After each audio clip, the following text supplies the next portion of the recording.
नमस्कार दोस्तों, आप सबों का स्वागत है। तो दोस्तों आज इतिहास का पार्ट नंबर 1 है और सभी प्रश्न जो कि बहुत ही महत्वपूर्ण है और सभी प्रतियोगिता परीक्षाओं में पूछे जाने वाला वीवीआई प्रश्न है। दोस्तों वैसे प्रश्न है जो कि टॉप प्रश्न है इतिहास का चुना हुआ। तो चलते हैं दोस्तों। सबसे पहले आप प्रश्न देख रहे हैं स्क्रीन पर कि इतिहास का पिता किसे कहा जाता है। बहुत ही आसान प्रश्न है दोस्तों, आप सबों ने बहुत अच्छे से जानते होंगे कि इतिहास का पिता किसे कहा जाता है। तो हीरोडेटस को कहा जाता है।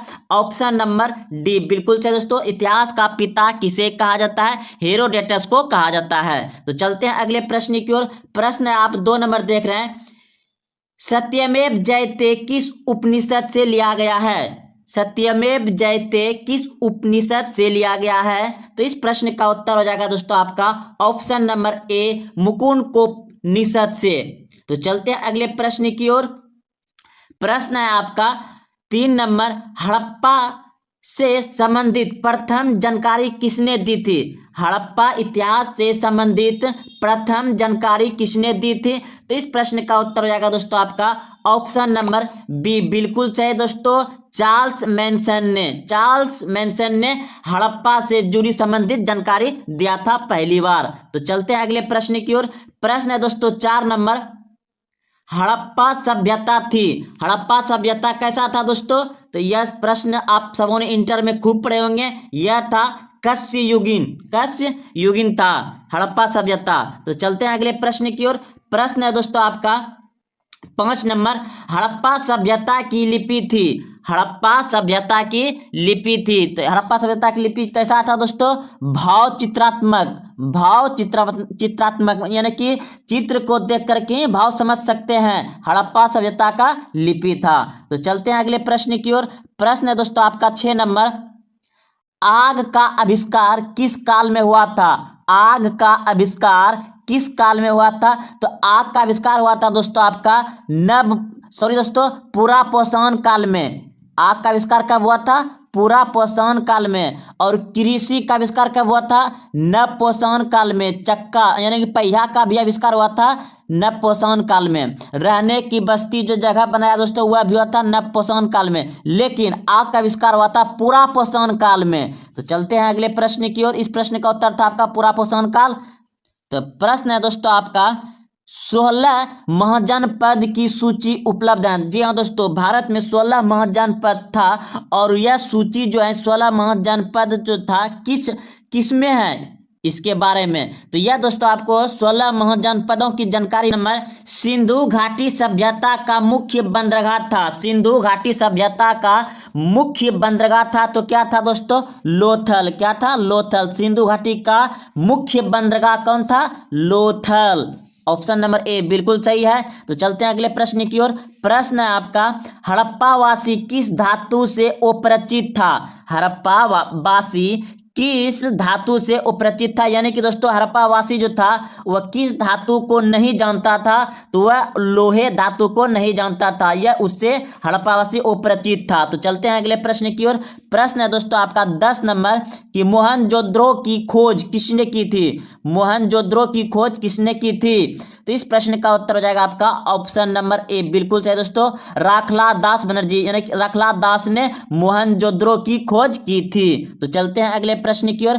प्रश्न है दोस्तों आपका 11 नंबर। नर्तकी की कांस्य मूर्ति कहां पर मिली थी? नर्तकी की कांस्य मूर्ति कहां पर मिली थी? यानी कि दोस्तों प्रश्न हो गया कि महिला की नाचती हुई एक कांस्य मूर्ति कहां पर मिली थी? तो दोस्तों इस प्रश्न का उत्तर हो जाएगा आपका ऑप्शन नंबर बी बिल्कुल सही है। मोहनजोदड़ो में मिला था। मोहनजोदड़ो में मिला था। तो चलते हैं अगले प्रश्न की ओर। प्रश्न है आपका 13 नंबर। सदैव सभ्यता की सबसे बड़ी इमारत क्या थी? तो दोस्तों इस प्रश्न का उत्तर हो जाएगा आपका अनानगढ़ था। तो चलते हैं अगले प्रश्न की ओर। अनारगढ़। तो प्रश्न आपका 13 नंबर।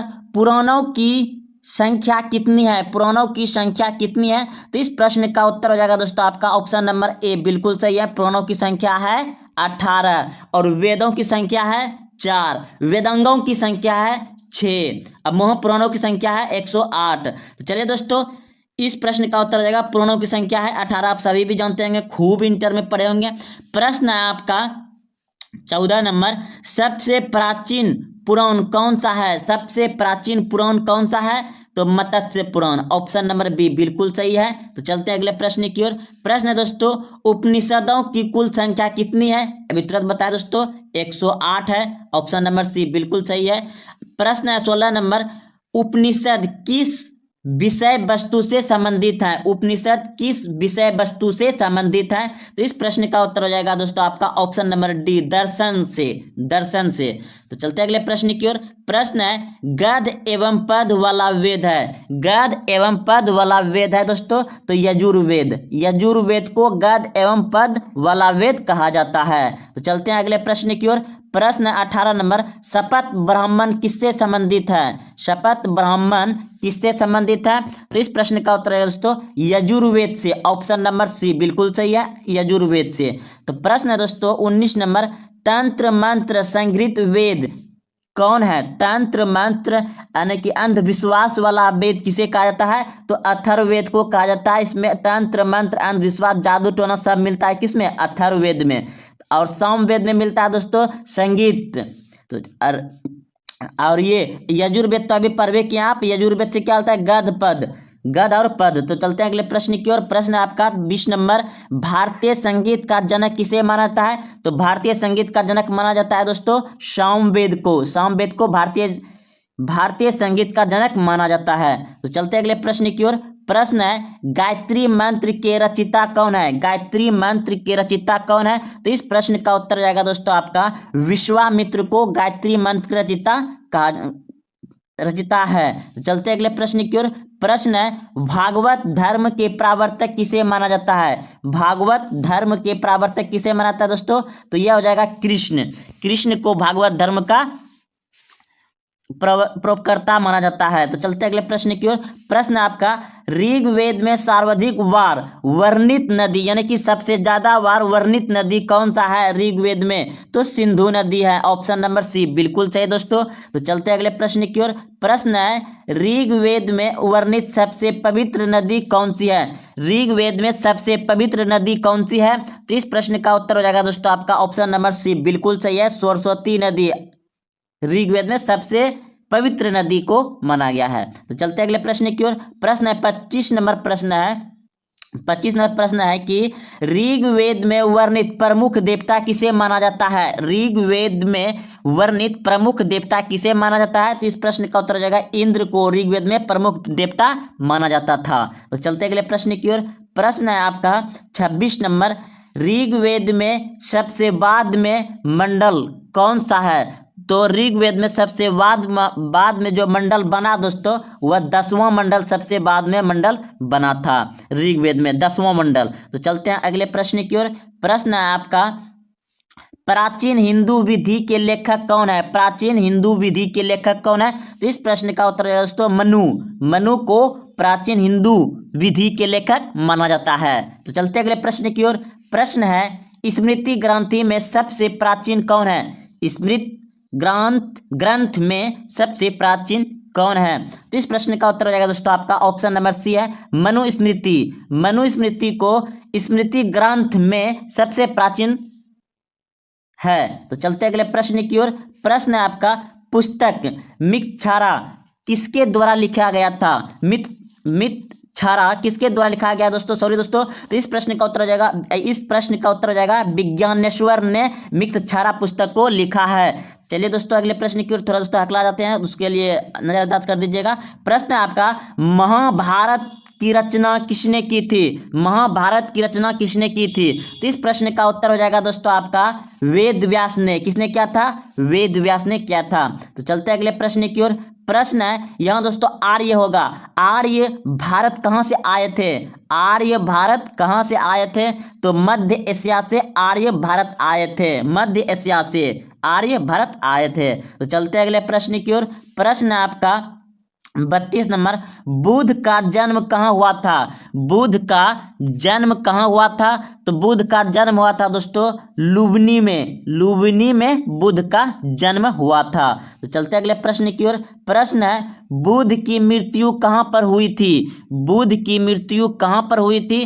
तो इस प्रश्न का उत्तर हो जाएगा दोस्तों ऑप्शन नंबर सी बिल्कुल सही है, बुद्ध की मृत्यु हुआ था कुशीनगर में, और जन्म कहाँ हुआ था? लुबनी में जन्म हुआ था और मृत्यु हुआ था कुशीनगर में। तो चलते अगले प्रश्न की ओर। प्रश्न है प्रश्न है 34 नंबर, बुद्ध के प्रथम गुरु कौन थे? बुद्ध के प्रथम गुरु कौन थे? तो इस प्रश्न का उत्तर हो जाएगा दोस्तों आपका ऑप्शन नंबर ए, बिल्कुल सही है, अलारकमा। बुद्ध के गुरु कौन थे? अलारकमा। तो चलते हैं अगले प्रश्न की ओर। प्रश्न है आपका 34 नंबर, बुद्ध द्वारा गृह त्याग की घटना कहलाती है? बुद्ध द्वारा गृह त्याग की घटना कहलाती है? तो इस प्रश्न का उत्तर हो जाएगा दोस्तों आपका ऑप्शन नंबर बी, बिल्कुल सही है,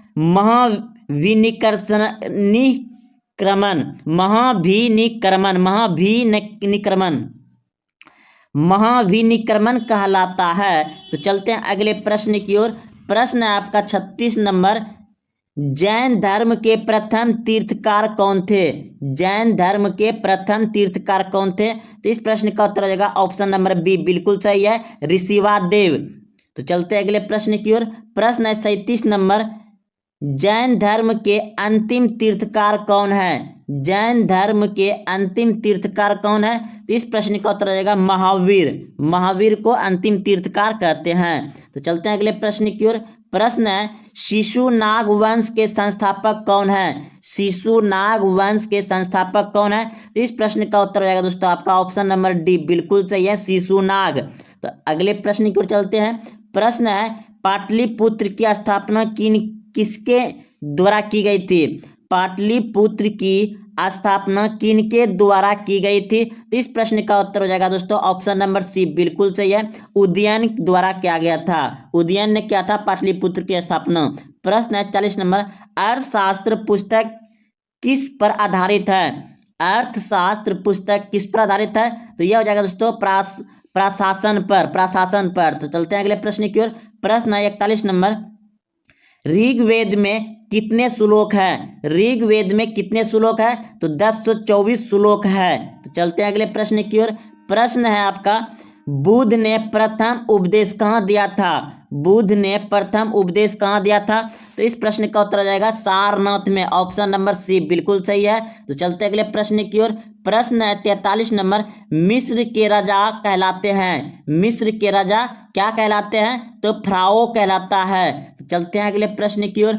प्रश्न है आपका 44 नंबर, सबसे प्राचीन वेद कौन सा है? सबसे प्राचीन वेद कौन सा है? तो ऋग्वेद सबसे प्राचीन वेद है। ऋग्वेद सबसे प्राचीन वेद है। तो चलते अगले प्रश्न की ओर। प्रश्न है 45 नंबर, बुद्ध ने सर्वाधिक उपदेश कहाँ दिए थे? बुद्ध ने सर्वाधिक उपदेश कहाँ दिए थे? तो इस प्रश्न का उत्तर आ जाएगा शरावती में। तो चलते अगले प्रश्न की ओर।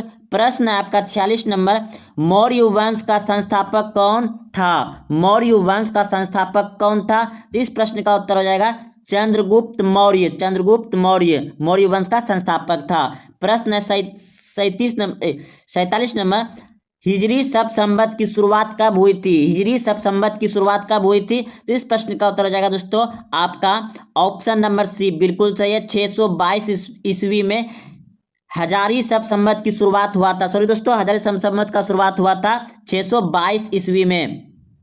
तो चलते अगले प्रश्न की ओर। प्रश्न है आपका 48 नंबर, बुद्ध का प्रथम प्रवचन कहलाता है? बुद्ध का प्रथम प्रवचन कहलाता है तो धर्मचक्र प्रावर्तन कहलाता है। धर्मचक्र प्रावर्तन कहलाता है बुद्ध का प्रथम प्रवचन। तो चलते अगले प्रश्न की ओर।